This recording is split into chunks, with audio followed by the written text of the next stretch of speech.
not one to make very many game plans. I like to most of my training camps and how I fight is based on the injuries I have going into it. Again, I didn't know what to expect from Hubert. Based on coming from Europe and Holland there, I didn't expect too much of a great ground game, but I'd never try to make too much of my own game plan going into a fight. I like to take it as it comes, and whatever the person throws at me in the first round, and I like to play off that. He did surprise me in a sense that once he hit me, I realized this guy has no power. He threw a punch and a kick, and when I felt it, I was quite surprised that there was zero power, and it gave me it made me feel a lot more at ease knowing that this guy could never knock me out, and I never thought that he could.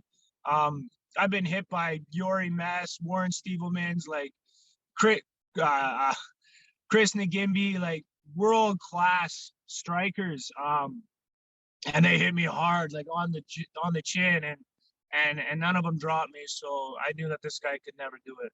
In the first round, we had an exchange, and then I got a takedown, and I saw some blood, and I was actually a little bit worried if it was my blood and if the cut was over my eye. Obviously, in an MMA fight, if there is a cut above the eye, that's the one time that the ref will stop it.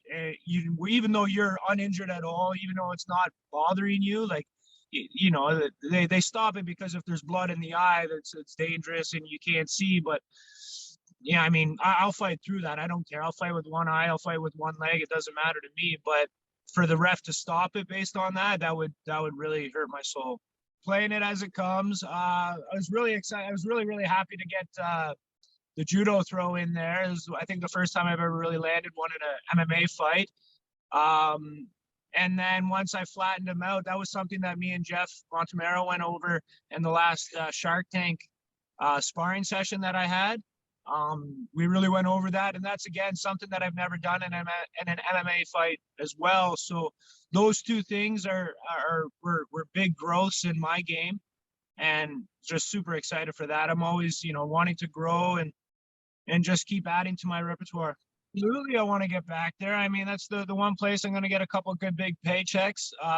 Like you said, I don't got too much time left, so at least a couple decent paychecks would be nice to finish the career off, and then go into my really go into my coaching career for the rest of my life. But I have put so much time into competing. This was my 110th fight, so it would be nice to make a couple paychecks. It's not ideal.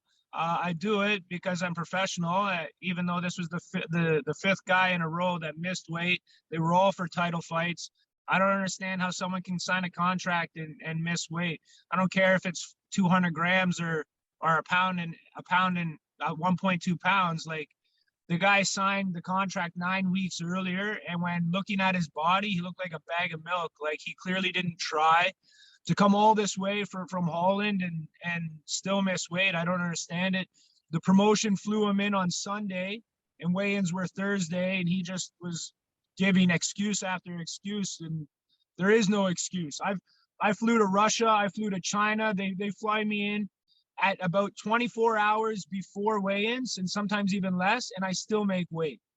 I don't understand how these people keep missing weight. It's just very unprofessional. I mean, it does, and it like a little bit. Like, now it'd be in the fifth time. I was extremely mad. I was so fired up, and because of that, I was so mad. I demanded 70% of his purse, and when the commission, they came up to me and they asked me, "Oh, what do you want to do? This guy missed weight. He had an hour to go finish cutting his 1.2 pounds. He came back down and he didn't even lose 100 grams. So he clearly did not try in that last hour to lose any weight. Had he lost even, half of it and he still missed weight by 600 grams or something, I would have had sympathy. I would have said, okay, like, let's work it out, maybe 30, 40%, 20. We'll let's talk about it. But when he came down and he clearly did not try. Looking at his body, he clearly didn't try to lose any weight going into the fight. I had zero remorse. I said, I want 70%. And the commission was, they were scared to ask him for that.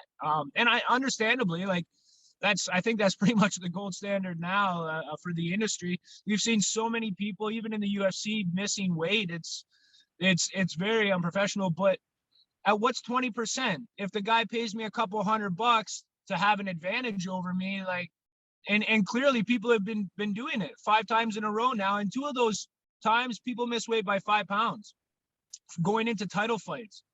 So I was so mad. I said, I want 70%. The commission was worried as hell to go I even ask him. But once they did go ask him, he said, yeah, you know, like he knew that he really messed up, and I gained some respect for him for still taking the fight, giving up 70% of his purse. But if I'm not training twice a day, I sometimes get up to 184, 85 pounds. But if I'm consistently training, I'll stay around 78, 77. So 20, 22, 24 pounds, maybe, give or take. The gap between lightweight and welterweight, that 15 pounds, like, for me to be at welterweight, I don't think I'm as strong as many of them, but I would have a far less cut. You know, the 165 division would be super ideal for me. 160 is okay too.